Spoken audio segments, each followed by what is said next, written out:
کوئی مل گیا، یوں ہی کوئی مل گیا تھا سرے راہ چلتے چلتے۔ اس گانے کے بول کسی کے لیے میں شاعری ہوں گے، لیکن میری تو زندگی ہی اس گانے کے فلسفے کے گرد گھومتی ہے۔ میرے ڈیک پر ہر وقت شور مچانے والا یہ گانا میری سوانح ہے۔ یہ وہ پھول ہے جس میں میری خوشبو بند ہے، وہ ستارہ ہے جس میں میری موجودگی ہر وقت چمکتی رہتی ہے۔ میرے ڈیڈی کے پاس اتنی دولت تھی کہ مجھے کچھ کرنے کی ضرورت ہی نہیں تھی، حتیٰ کہ میں وہ بھی نہیں کرتا تھا جو ہر نوجوان رہزادہ کرتا ہے۔ یعنی مجھے یہ شوق بھی نہیں تھا کہ میں لڑکیوں سے فلرٹ کروں۔ میں کوئی برہمچاری یا سادھو بھی نہیں تھا۔ فیملی پارٹیز ہوتی تھی، ڈیڈی کی بزنس پارٹیاں ارینج ہوتی رہتی تھی، میں ان سے بھاگتا نہیں تھا، ان میں شریک ہوتا تھا۔ سب کو معلوم تھا کہ میں اسلم کمال کا اکلوتا بیٹا ہوں۔ لڑکیاں میرے قریب آنے کی خواہشمند ہوا کرتی تھی، لیکن ہیلو ہائی کے سوا مجھ سے کچھ حاصل نہیں کر سکتی۔ مجھے ان لڑکیوں سے کوئی دلچسپی نہیں تھی۔ یہ ایسی غیر معمولی بات تھی کہ میری ممی کو میری طرف سے فکر ہونے لگی تھی۔ وہ کھلے لفظوں میں کہنے لگی تھی، تم کیسے لڑکے ہو، اپنی ہم عمر لڑکیوں میں کوئی دلچسپی نہیں رکھتے، ان کے ساتھ بیٹھو، انجوائے کرو۔ میرے پاس ان کی باتوں کا کوئی جواب نہیں تھا۔ ڈیڈی کو دو فکریں ایک ساتھ تھی۔ ایک تو انہیں یہ تشویش تھی اور جائز تھی کہ میں ان کے کاروبار میں دلچسپی نہ لینے کی وجہ سے تجربے سے محروم ہوتا جا رہا ہوں، ان کے بعد اتنا بڑا کاروبار کون سنبھالے گا۔ دوسری فکر یہ تھی کہ وہ اپنی اکلوتی اولاد کو کیش کرانے سے محروم رہ جا رہے تھے۔ کسی بڑے بزنس مین کے قریب آنے اور اپنی دولت کو مزید بڑھانے کے لیے وہ مجھے سیڑھی کے طور پر استعمال کر سکتے تھے، لیکن میں اس قابل ثابت نہیں ہو رہا تھا۔ میری 2-3 گنتی کے شوق تھے: اچھی میوزک سننا، اچھی کتابیں پڑھنا اور چند مخصوص دوستوں کے ساتھ گپ شپ کر کے آدھی رات کے بعد گھر لوٹنا۔ اور ہاں، ایک شوق نہایت نفیس لباس پہننا بھی تھا، اور ڈیڈی کے بقول یہ تمام شوق فضول اور بے حد بے مصرف تھے۔ ان کا یہ خیال اس لیے غلط نہیں تھا کہ وہ سیلف میڈ آدمی تھے۔ انہوں نے اپنی زندگی فٹ پاتھ سے شروع کی تھی اور اب محلوں تک آ گئے تھے، جبکہ میں ایسا ثابت نہیں ہو رہا تھا۔ میں ان کے نزدیک اتنا کناکارہ تھا کہ اکلوتا ہونے کی وجہ سے مجھے برداشت کر رہے تھے، ورنہ اگر ان کا ایک بیٹا بھی اور ہوتا تو مجھے نظر انداز کر چکے ہوتے، یا پھر اس لیے برداشت کر رہے تھے کہ ممی مجھ پر جان چھڑکتی تھی۔ خالد سیف علی میرا بہت ہی پیارا دوست تھا، میرا ہم مزاج بھی تھا اور ہم عمر بھی۔ میرا اس کی طرف جانا صرف اس وقت ہوتا تھا جب میں بہت پریشان ہوتا تھا، کیونکہ وہ مشورے بہت اچھے دیا کرتا تھا۔ یوں تو میرے بہت سے دوست تھے، لیکن ہر دوست سے میری ہر بات نہیں کی جا سکتی۔ چند ہی ہوتے ہیں جن سے دل کی بات کی جا سکتی ہے۔ خالد سیف علی ایسا ہی ایک با اعتبار دوست تھا۔ اس روز بھی ڈیڈی سے ایک جھڑپ ہوئی تھی۔ انہوں نے الٹیمیٹم دے دیا تھا کہ میں 15 دن کے اندر شادی کے لیے ہاں کر دوں اور بزنس میں دلچسپی لوں، ورنہ تم گھر چھوڑ دو۔ اب یہ معلوم نہیں کہ انہوں نے سنجیدگی سے یہ بات کہی تھی یا ہمیشہ کی طرح صرف دھمکی دی تھی، لیکن میں نے ان کی دھمکی کو سنجیدگی سے لے لیا۔ میں نے سوچا تھا اب جو فیصلہ ہونا ہے وہ ہو ہی جائے۔ یہی سوچ کے مشورہ لینے کے لیے میں خالد سیف علی کی طرف گیا۔ وہ نارتھ ناظم آباد میں رہتا تھا اور میں ڈیفینس میں۔ فاصلہ بہت تھا، لیکن میں اکثر ان کی طرف چلا جاتا تھا۔ اس دن بھی چلا گیا۔ غضب خدا کا، اس بندہ خدا نے بھی یہی مشورہ دیا کہ میں شادی کر لوں۔ تمہاری جو لاؤبالی طبیعت ہے، شادی کے بعد اسے قرار آ جائے گا۔ تم ابھی بے سمت سفر کر رہے ہو، تمہاری کوئی سمت متعین ہو جائے گی۔ میرا خیال ہے تمہارے ڈیڈی ٹھیک کہہ رہے ہیں۔ تمہارا مشورہ بھی یہی ہے کہ میں شادی کر لوں؟ ہاں یار، کوئی کام دھام میری فطرت ہی نہیں ہے۔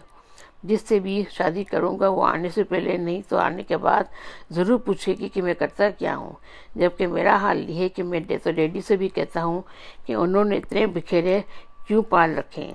تمام کاروبار فروخت کریں، جو دولت ملے اسے بینک میں رکھیں، اس کا انٹرسٹ اتنا مل جائے گا کہ انسان آرام سے زندگی گزارے۔ تمہاری اسی سوچ کو بدلنے کے لیے تو ضروری ہے کہ تمہاری شادی کرا دی جائے۔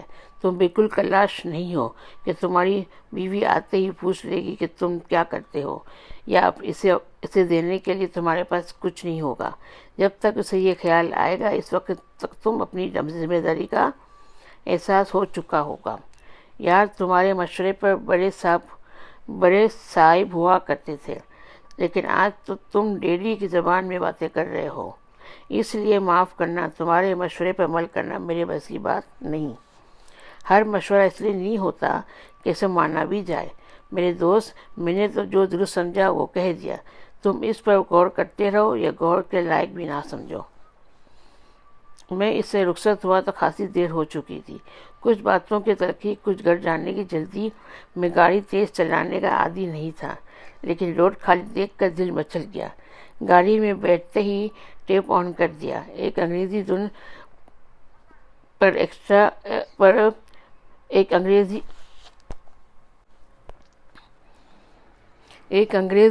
پر ایکسیلیٹر پر پاؤں کا دباؤ بڑھتا ہی چلا گیا۔ میری طرح کوئی بے فکر اور بھی تھا۔ سروس روڈ سے نکلا اور اچانک میرے سامنے آ گیا۔ شاید وہ میری سپیڈ کا اندازہ نہیں لگا سکا تھا۔ میرا پاؤں بریک پر بروقت چلا گیا، لیکن اس کے باوجود میری گاڑی نے اسے چوم لیا۔ وہ گاڑی 2 قدم رینگ کر رک گئی۔ اس کا مطلب یہ تھا کہ جو کوئی بھی اس گاڑی کو ڈرائیو کر رہا تھا وہ اترتا اور اپنی بک بک میں آدھا گھنٹہ ضائع کر دیتا، حالانکہ غلطی اسی کی تھی۔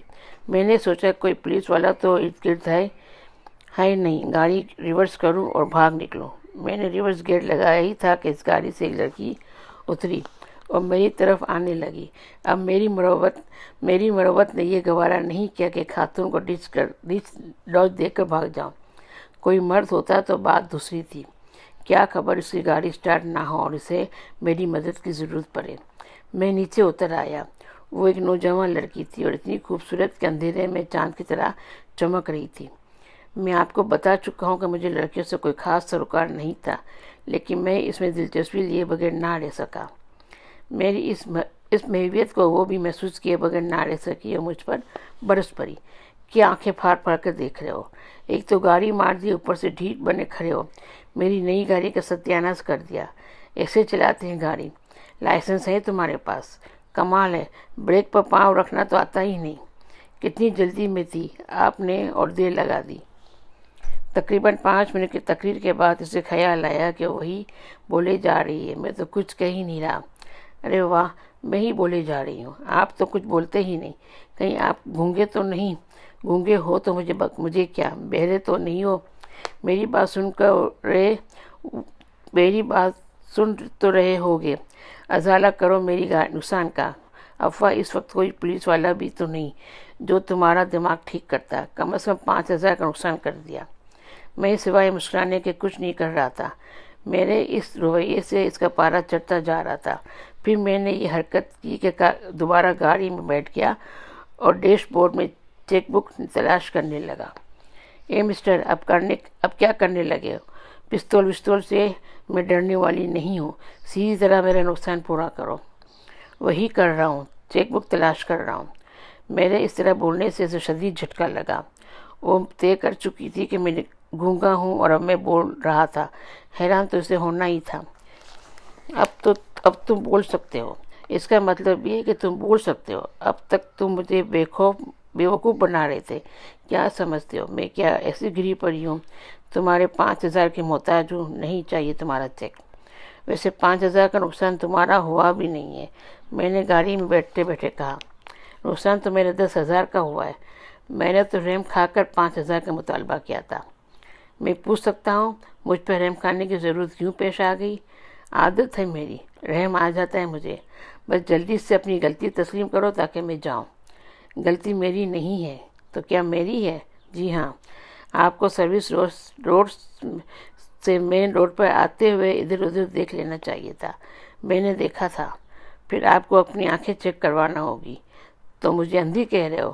چشمہ لگانے سے صاف نظر آ سکتا ہے۔ یہ تکرار جانے کب تک جاری رہتی، مگر ایک گاڑی قریب آ کر رکی اور ہمارا سلسلہ کلام ٹوٹ گیا۔ پھر کچھ لوگ ادھر ادھر سے آ کر ہمارے گرد جمع ہو گئے۔ لڑکی کو دیکھ کر سب اس کی طرف داری کرنے لگے اور مجھے برا بھلا کہنے لگے، لیکن اب خلاف توقع وہ لڑکی بالکل خاموش تھی، شاید اس صورتحال سے پریشان ہو گئی تھی۔ یہ صورتحال اس وقت اور مخدوش ہو گئی جب ایک پولیس موبائل ہمارے قریب آ کر رکی۔ کچھ لوگ موبائل کی طرف بڑھے اور اس میں بیٹھے ہوئے پولیس والوں کو حادثے کی نوعیت سے آگاہ کرنے لگے۔ کچھ لوگ چیخ چیخ کے یہ بھی کہہ رہے تھے کہ میں نے لڑکی کو اکیلی دیکھ کر اسے ہراساں کیا ہے۔ وہ پولیس والے موبائل سے باہر آئے اور میرے کندھے پر ہاتھ رکھ دیا۔ آپ پڑھے لکھے ہو اور ایک لڑکی کو ہراساں کر رہے ہو، آپ سے کس نے کہہ دیا؟ میڈم آپ بتاؤ، انہوں نے آپ کو دھمکیاں دی ہیں یا نہیں؟ بالکل نہیں، یہ تو میرے جاننے والے ہیں، ہم لوگ باتیں کر رہے تھے۔ اور یہ جو گاڑی لگی ہے، گاڑی لگی ضرور ہے لیکن ہماری آپس کی بات ہے، آپ لوگ جائیں۔ کمال ہے، آپ لوگوں کی وجہ سے ہجوم جمع ہو گیا ہے، نقص سے امن کا خطرہ پیدا ہو گیا تھا، اور آپ کہتی ہیں ہم جائیں۔ آپ لوگ جاتے ہیں یا میں کسی کو فون کروں؟ جاتے ہیں جی۔ ایک تو آپ لوگوں کو فون کی دھمکیاں بول دیتے ہیں۔ پولیس والے دوبارہ موبائل میں بیٹھ گئے اور موبائل وہاں سے روانہ ہو گئی۔ وہ لڑکی اپنی گاڑی میں بیٹھی اور میں اپنی گاڑی میں بیٹھ گیا۔ مجھے اب وہاں رکنے کی ضرورت نہیں تھی۔ وہ لڑکی کچھ دور جا کر ایک طرف مڑ گئی، مجھے سیدھا جانا تھا۔ مجھے راستے پر اس لڑکی کا خیال تک نہیں آیا۔ میرے ذہن میں خالد سیف علی کی باتیں گونج رہی تھی۔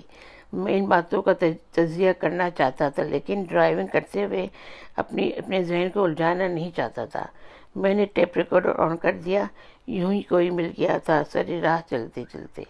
گھر پہنچنے کے بعد مجھے ایک طویل انٹرویو ممی کو دینا پڑا، کیونکہ ممی کے بقول میرے جانے کے بعد ڈیڈی نے ممی کو بھی آڑے ہاتھوں لے لیا تھا کہ تمہارے لاڈ پیار نے اعظم اسلم کو بگاڑ دیا ہے۔ ممی دیر تک مجھے سمجھاتی رہی، میں اپنا موقف دہراتا رہا۔ نتیجہ یہی رہا کہ ہم دونوں کو سیز فائر کرنی پڑی۔ ممی میرے کمرے سے اٹھ کر گئیں اور مجھے کچھ سوچنے کا موقع ملا۔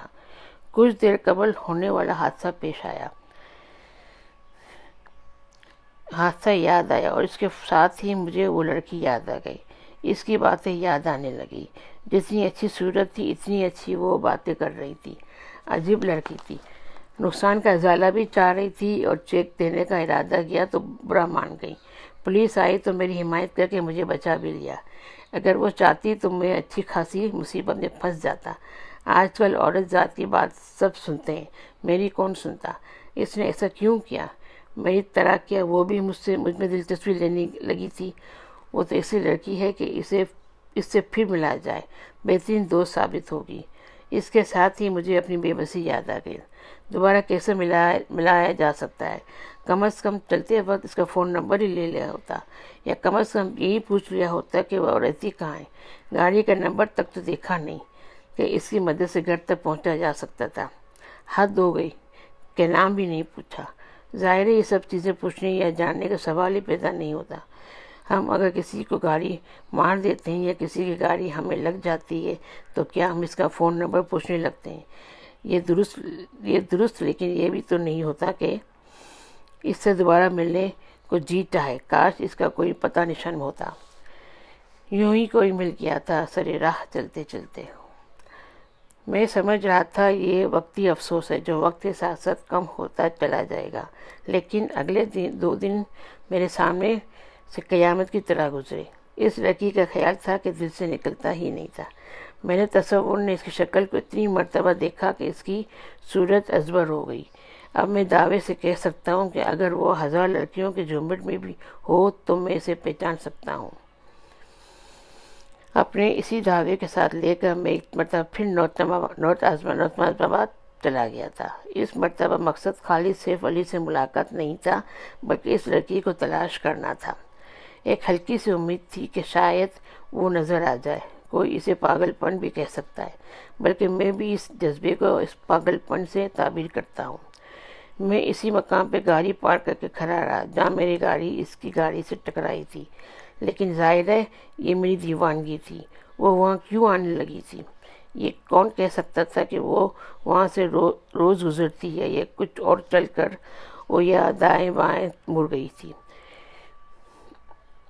میں نے اس طرف مڑ کر بھی دیکھ لیا لیکن بے سود۔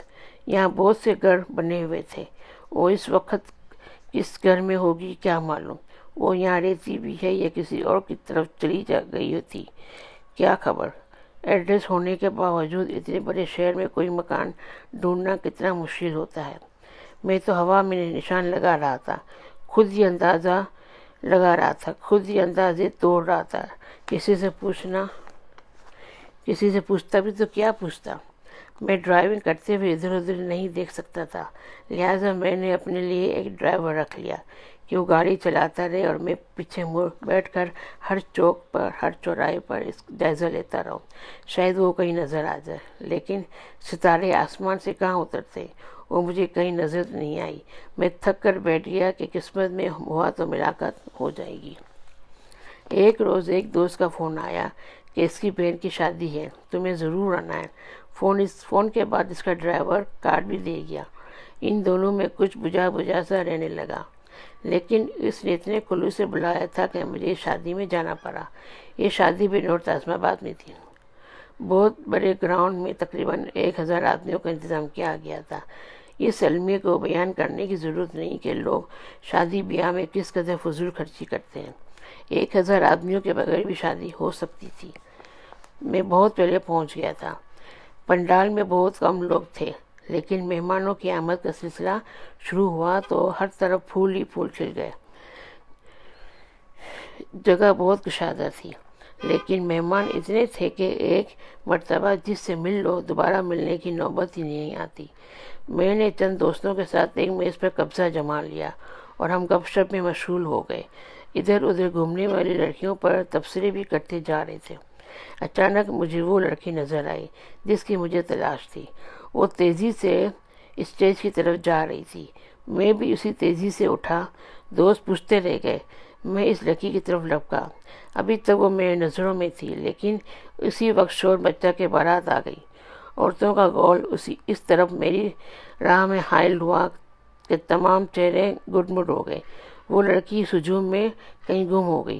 ایک خیال یہ بھی آیا کہ میرا وہم ہوگا، وہ لڑکی یہاں کیسے آ سکتی ہے۔ جب سب لوگ اپنی اپنی سیٹوں پر دوبارہ بیٹھ گئے تو میں ایک مرتبہ پھر اسے ڈھونڈنے نکلا۔ ایک ٹیبل پر جا کر نزیدوں کی طرح ہر لڑکی کو دیکھ رہا تھا۔ مجھے یہ بھی پرواہ نہیں تھی کہ لوگ کیا کہیں گے۔ میں نے ہر چہروں کو دیکھ لیا، وہ کہیں نظر نہ آئی۔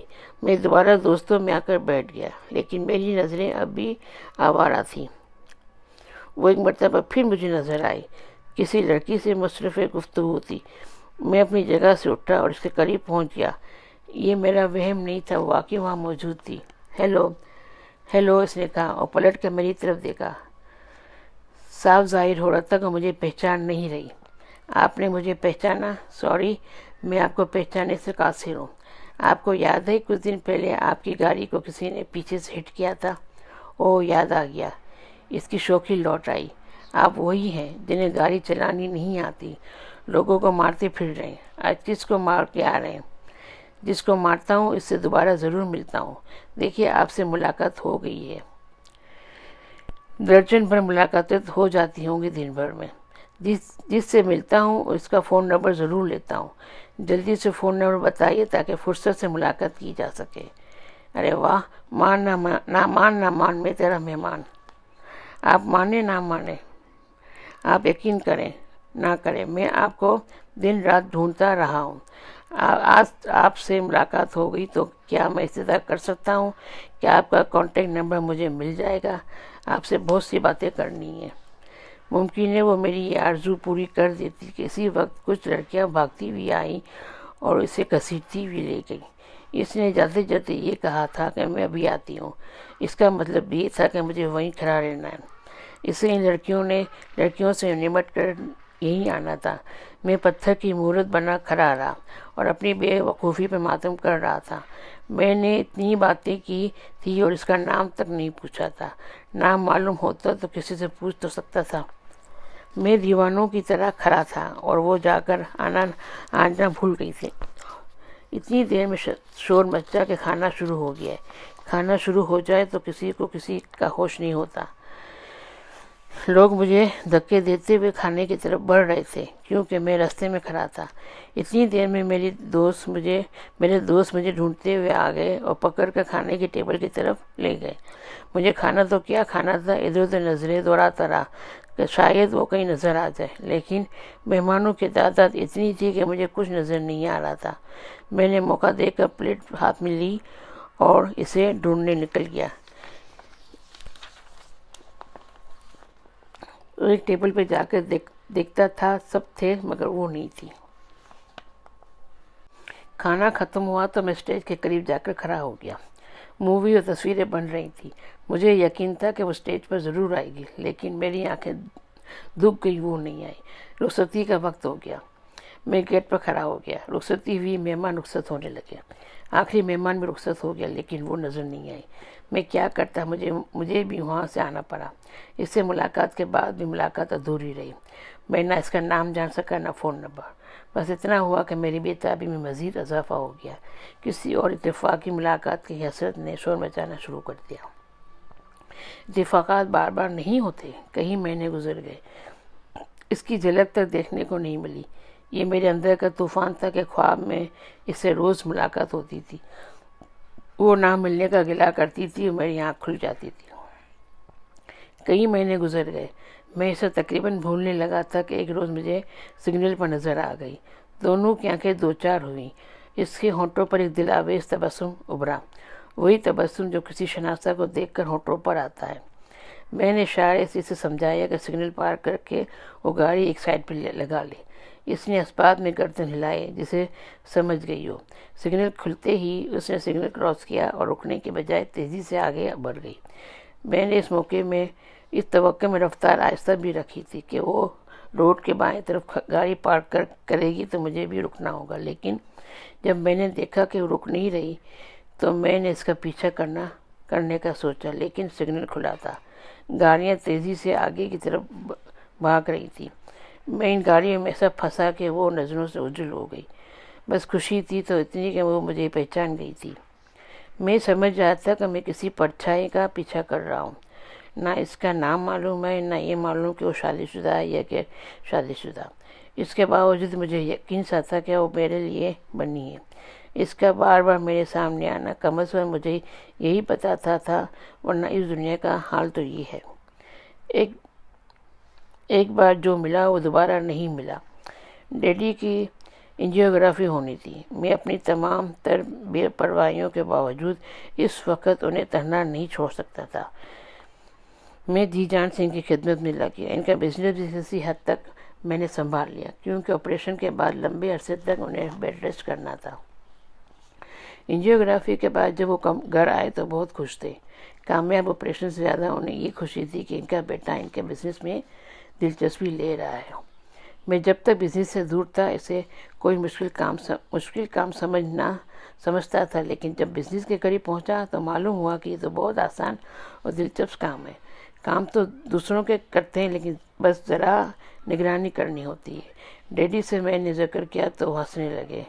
بیٹا، بزنس آسان ہے نہیں تمہیں آسان ہو کر ملا ہے۔ یہ کیا بات ہوئی ڈیڈی؟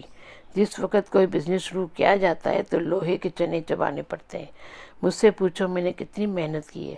اب تو تنخواہ دار مشیر موجود ہے، ہم نے ایکسپرٹ ہائر کیے ہوئے ہیں۔ تھوڑا بہت نقصان ہو بھی جائے تو پرواہ نہیں ہوتی۔ جب میں نے بزنس شروع کیا تھا تو ملازموں کی فوج نہیں تھی، سرمایہ بھی کم تھا، خود ہی فیصلے کرنے ہوتے تھے، خود ہی عمل کرنا ہوتا تھا۔ تمہیں سب چیز بنی بنائی ملی ہے، تم اس کاروبار کو مزید ترقی دے سکتے ہو۔ آپ ٹھیک ہو جائیں پھر آپ مشورے دیجیے گا، میں عمل کروں گا۔ ہاں، میرے ذہن میں کئی پروجیکٹ ہیں، کسی وقت ڈسکس کروں گا۔ 2 مہینے آرام کرنے کے بعد ڈیڈی نے آفس سنبھال لیا۔ میں بھی ان کا ہاتھ بٹانے لگا۔ مجھے ایک مصروفیت مل گئی تھی جو اس لڑکی کے نہ ملنے کی دکھ کو کم ہی کیے ہوئے تھی، لیکن اس کا یہ مطلب بھی نہیں تھا کہ میں اسے بھول گیا ہوں۔ میں جہاں بھی جاتا میری آنکھیں اسے ڈھونڈتی۔ میرے بزنس ٹرپ بھی اس کی تلاش کا حصہ بن کر رہ گئے تھے۔ اب تو مجھے یہ شک ہونے لگا تھا کہ وہ کوئی بھٹکی ہوئی روح ہے جو پل بھر کے لیے میرے سامنے آتی ہے اور غائب ہو جاتی ہے۔ یہ خیال میرے لیے وہ بھی چیلنج بن گیا تھا۔ میں ہر حال میں اس کی حقیقت جاننے کے لیے کوشاں ہو گیا تھا۔ اس کی طرح دنیا میرے حال سے بھی بے خبر تھی۔ میں بظاہر بزنس کر رہا تھا، لیکن غیر ملکی دورے کرتا پھر رہا تھا، خوش و خرم زندگی بسر کر رہا تھا، لیکن اندر سے کتنا ٹوٹ گیا ہوں یہ کوئی نہیں جان سکتا تھا۔ مجھے بقول ممی انسان بنے 2 سال گزر چکے تھے، یعنی میں 2 سال سے ڈیڈی کے بزنس میں اپنا حصہ ادا کر رہا تھا۔ اب میری شادی میں کوئی رکاوٹ نہیں تھی۔ ممی اٹھتے بیٹھتے تقاضے کر رہی تھی کہ میں شادی کر لوں۔ میرے چپ رہنے پر انہیں یہ شک ہونے لگا تھا کہ میں کسی کو پسند کرتا ہوں۔ وہ کئی مرتبہ کہہ چکی تھی کہ اگر کوئی لڑکی پسند ہے تو مجھے اس کے گھر لے چل۔ اب میں انہیں کیا بتاتا کہ میں جسے پسند کرتا ہوں اس سے ابھی میری ملاقات ہی نہیں ہو سکی، تو انہیں اس کے گھر کیسے لے جاؤں؟ اور اگر حقیقت بتانا تھا تو مجھے پاگل سمجھے بغیر نہ رہتی۔ بھلا یہ بھی کوئی محبت ہوتی ہے کہ ایک بھی ملاقات نہ ہوئی ہو اور محبت ہو جائے؟ اور پھر یہ بھی کیا ضروری ہے کہ اس کے بھی وہی جذبات ہوں جو میرے تھے؟ ملاقات ہو اور وہ کہہ دے کہ میں تو شادی شدہ ہوں، یا یہ کہہ دے کہ میں تو بس آپ کو جانتی ہوں، میرے اور آپ کے درمیان دوستی کا رشتہ نہیں۔ میں ممی کا دل رکھنے کے لیے شادی کی مخالفت نہیں کر رہا تھا، بس چپ ہو جاتا۔ اس سے ان کا حوصلہ بڑھا۔ میں جب ایک نمائش کے سلسلے میں آسٹریلیا جانے لگا تو انہوں نے ایک مرتبہ پھر مجھ سے بات کی۔ اس ٹور میں مجھے کم از کم 2 مہینے لگ سکتے تھے۔ وہ چاہتی تھی کہ میں شادی کر لوں اور بیوی کو ساتھ لے کر جاؤں۔ ممی آپ کمال کرتی ہیں، میں وہاں کاروبار کے لیے جا رہا ہوں، ہنی مون مناتا پھروں گا، وہ بیچاری بھی بور ہو جائے گی۔ تمہیں کون سے وہاں ٹھیلے پہ کھڑے ہو کر پھل بیچنے ہیں؟ تمہارا عملہ وہاں پہلے ہی پہنچ چکا ہے، اسٹال وغیرہ وہ سنبھال لیں گے، تمہیں تو صرف نگرانی کرنی ہوگی۔ ممی آپ سمجھتی نہیں ہیں، کاروباری مصروفیات۔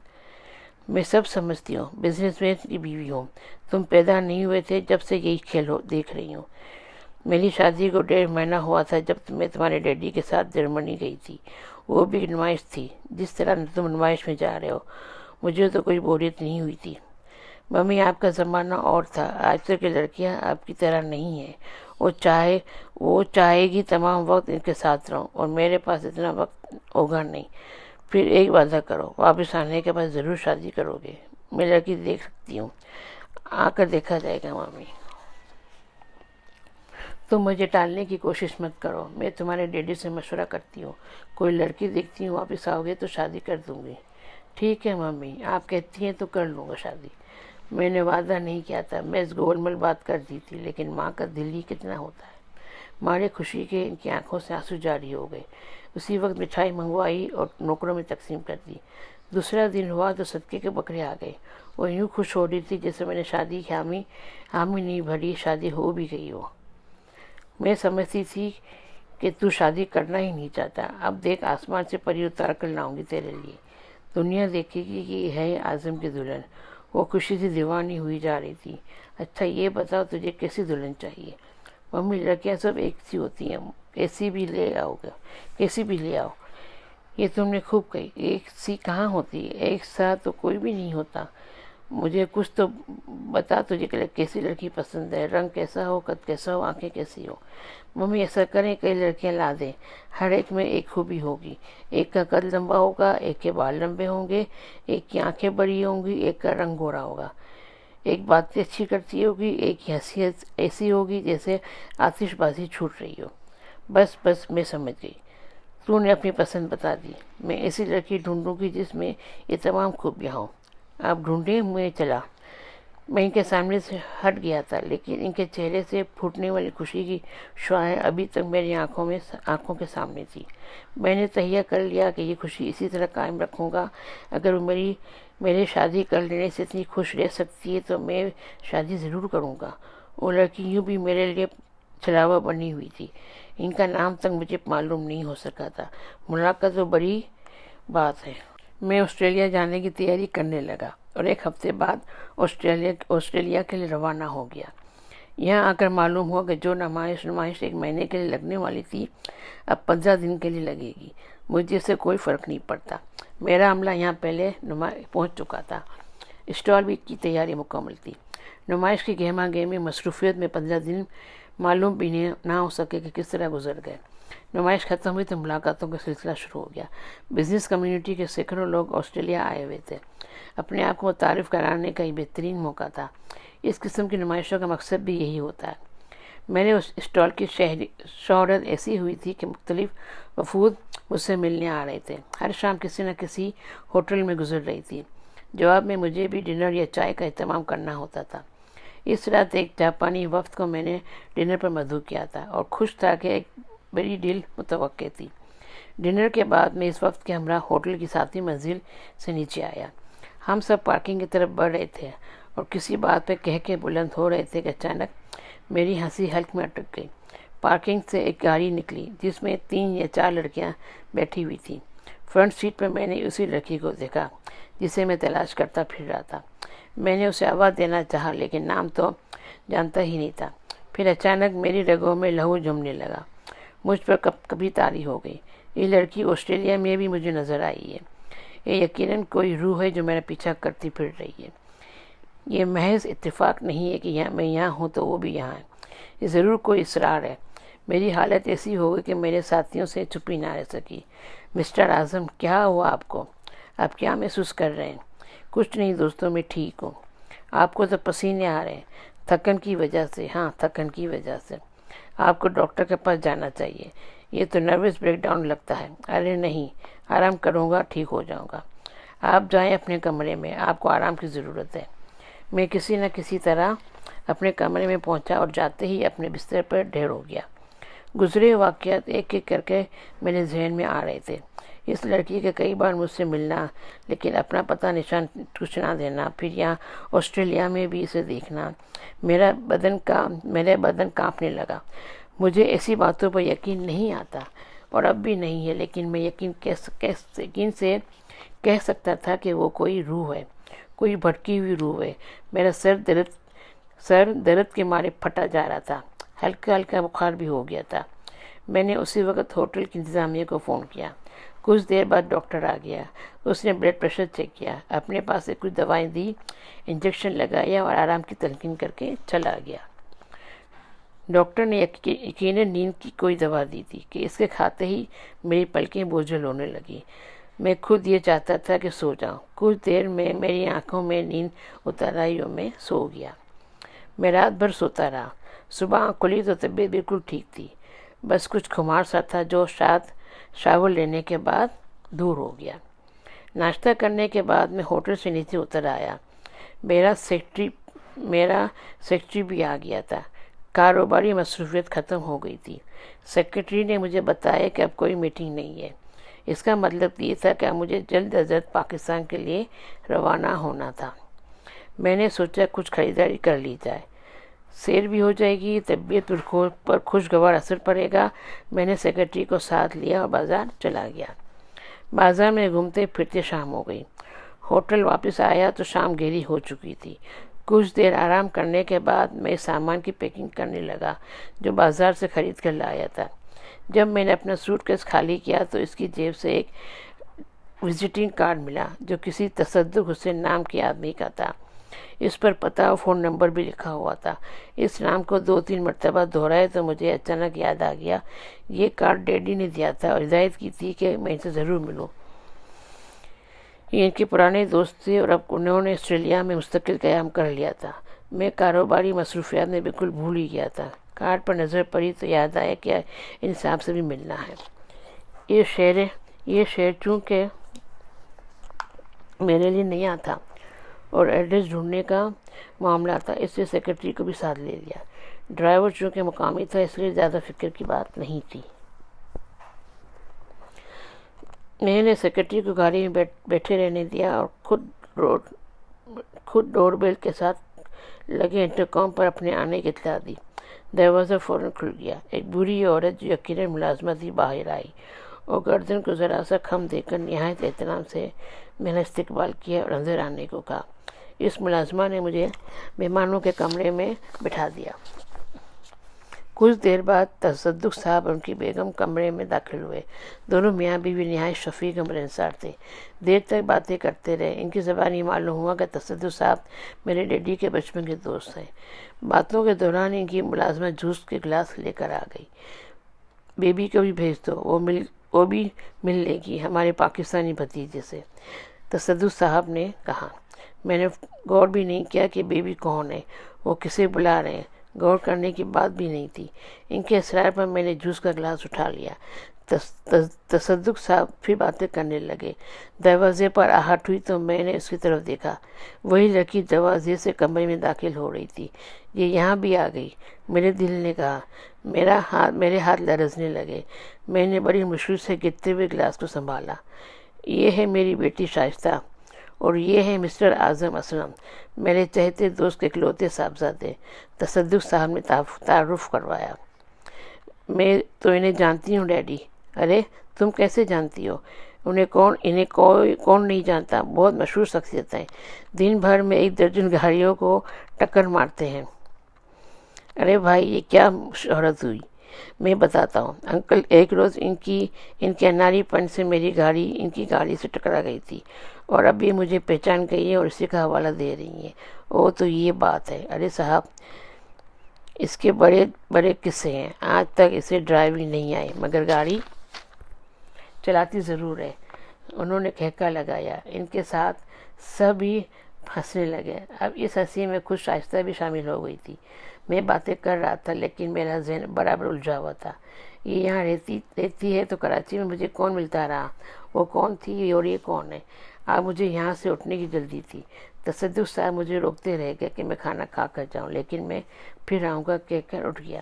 مجھے تصدق صاحب کا نمبر مل ہی چکا تھا۔ ہوٹل پہنچتے ہی میں نے نمبر ملایا۔ میری خوش قسمتی کہ فون شائستہ نے اٹھایا۔ میں یہی چاہتا بھی تھا۔ تم اسی وقت ہوٹل آ جاؤ، مجھے تم سے ضروری بات کرنی ہے۔ کون سے ہوٹل؟ مجھے کیا معلوم آپ کہاں ٹھہرے ہوئے ہیں؟